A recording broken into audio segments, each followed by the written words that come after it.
Assalamualaikum warahmatullahi wabarakatuh. Pada video kali ini kita akan membahas ruang lingkup kehumasan bagian 2. Materi yang akan kita bahas yaitu yang pertama tugas humas, yang kedua fungsi humas, ketiga adalah peran humas, keempat macam-macam humas, kelima aspek-aspek humas. Kita akan membahas materi yang pertama yaitu tugas humas.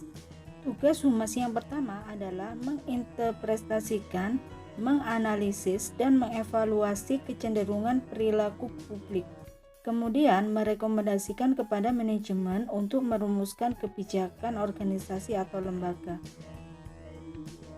Tugas humas yang kedua adalah mempertemukan kepentingan organisasi atau lembaga dengan kepentingan publik. Tugas humas yang ketiga adalah mengevaluasi program-program organisasi atau lembaga, khususnya yang berkaitan dengan publik. Bahasan yang kedua adalah tentang fungsi utama humas.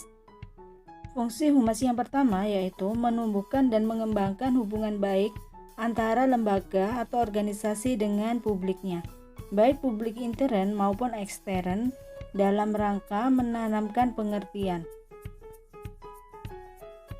Yang kedua, menilai dan menentukan pendapat umum yang berkaitan dengan organisasi. Yang ketiga, memberi saran kepada pimpinan tentang cara-cara mengendalikan pendapat umum sebagaimana mestinya. Yang keempat, menumbuhkan motivasi dan partisipasi publik dalam rangka menciptakan iklim pendapat publik yang menguntungkan organisasi atau lembaga. Yang kelima, menggunakan komunikasi untuk mempengaruhi pendapat umum.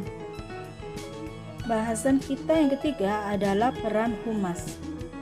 Yang pertama adalah expert in cyber communication. Artinya, petugas humas dianggap sebagai seorang ahli.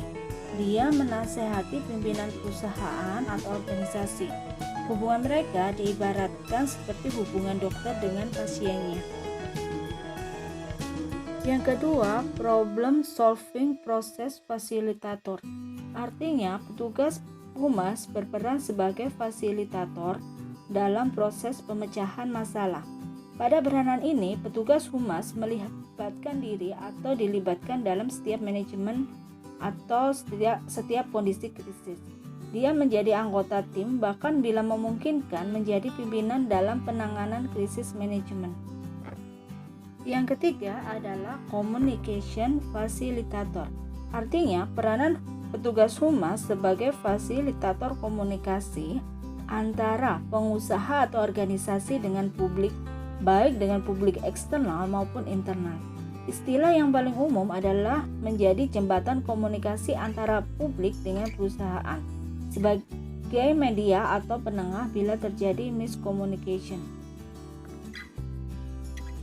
Yang keempat, technical communication. Artinya, dalam hal ini petugas humas dianggap sebagai pelaksana teknis komunikasi.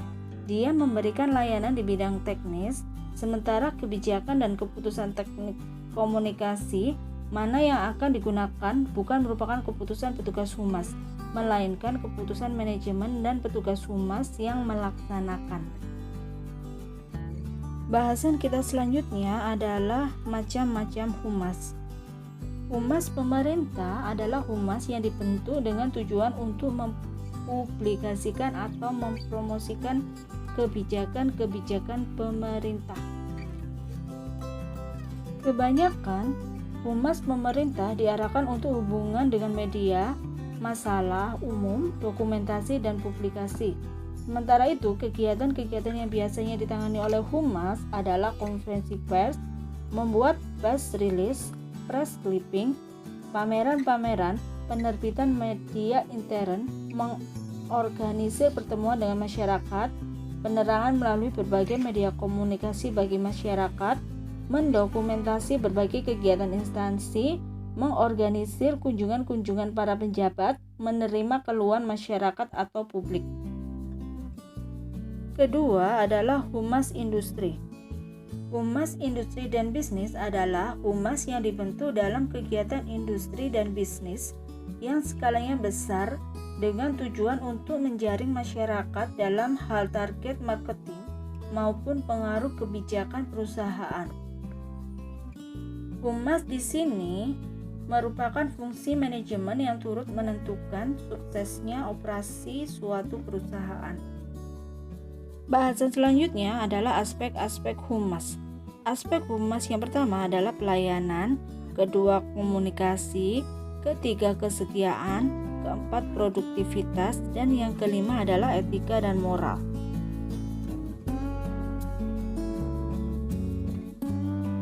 Sekian video kali ini dan semoga bermanfaat. Terima kasih.